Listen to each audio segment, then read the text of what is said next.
Bonjour à tous. Donc, bienvenue à tous. Je précise que cette sauce s'appelle la sauce de Nana. C'est la sauce de Nana. Qui est Nana? Nana étant ma grand-mère maternelle, donc la maman de ma maman, que j'ai eu la chance de connaître jusqu'à ses 97 ans. Donc elle est décédée le 20 septembre 2020. Allah yarhamha, Allah yarham mautana, Rabbi yarham jmi' al-mu'minin. Et voilà, c'est une sauce qui a une très grande valeur affective, mais pas que, hein, gustative aussi. Donc j'invite ceux qui n'ont pas le temps, surtout ceux qui se sentent pas doués, parce qu'il y a des gens qui partent du principe que la cuisine, c'est pas leur truc. Et je pense aussi à mes petits-neveux, mes cousins, mes cousins de cœur aussi, c'est-à-dire tous les jeunes étudiants qui ont quitté le foyer familial et qui se retrouvent à devoir voilà, vivre seuls, ne pas forcément avoir été préparés à cela. Donc du coup... là, en une vidéo, refiler tous les tuyaux, non, c'est pas possible. En revanche, on va commencer par calmer monsieur le ventre, hein. Donc, je vous fais pas attendre plus longtemps et on va passer à la préparation. Alors, pour la sauce miracle de Nana, on aura besoin, je précise, qu'on aura le choix entre le concentré de tomate et la purée. C'est soit l'un, soit l'autre. Pareil pour l'ail. On aura le choix entre l'ail frais, qui est clairement mon préféré hein, pour cette recette, mais on peut se débrouiller avec l'ail en granules. Et puis là, j'ai pris l'exemple de l'ail en poudre, parce que ça marche aussi. C'est juste que c'est un peu plus touchy, un peu plus risqué au moment de la préparation, parce que on a plus de chances de brûler l'ail, et clairement l'ail brûlé c'est pas top. Ça lâche un goût, enfin c'est brûlé quoi, et puis ça lâche une amertume. Quand on est débutant, et je m'adresse aux débutants, aux personnes qui ne sont pas forcément habituées, c'est une solution de facilité, mais pas forcément la solution la plus tranquille. Mais bon, on verra tout ça. J'ai pris les deux pour qu'on puisse alors, que je ne fasse pas de bêtises. J'ai pris mes deux tambouilles identiques, mes deux casseroles identiques, pour pouvoir essayer les deux.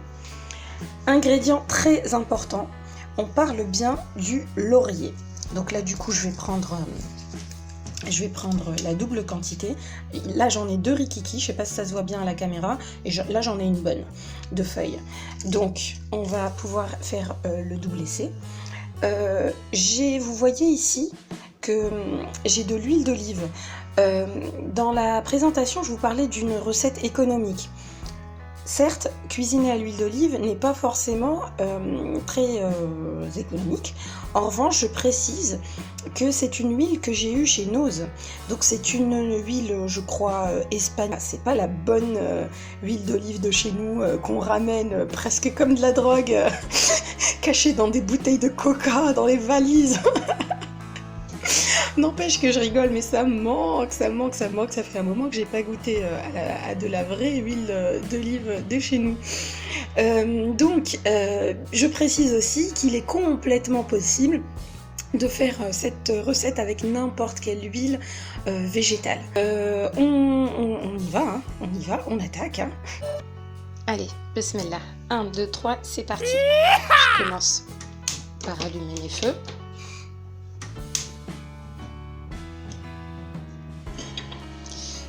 Je prends ma petite huile d'olive, j'en mets une toute petite quantité. Donc c'est l'équivalent de 2 cuillères à soupe d'huile. Donc pour le moment il n'y a rien. Hein. Je vais, alors, dans la première tambouille, je vais mettre mon ail en poudre. Par ici, je mets une cuillère rase à café d'ail en poudre ou en granules. Je précise que c'est à cette étape en fait que on voit la différence entre l'ail frais et l'ail en poudre ou en graines. Alors, dans la deuxième casserole, je mets mon ail frais. Pas évident de cuisiner avec une seule main. Ça m'a pris ce matin, cette vidéo. Donc, voilà. Allez, super. Et puis là, on fait revenir. Il faut que je vous précise que le temps que je finisse d'intégrer l'ail frais dans cette casserole, il faut se dire qu'ici, je dois absolument éteindre le feu parce que mon ail en poudre, ça y est, c'est fini. Alors, mon conseil en général, quand on doit utiliser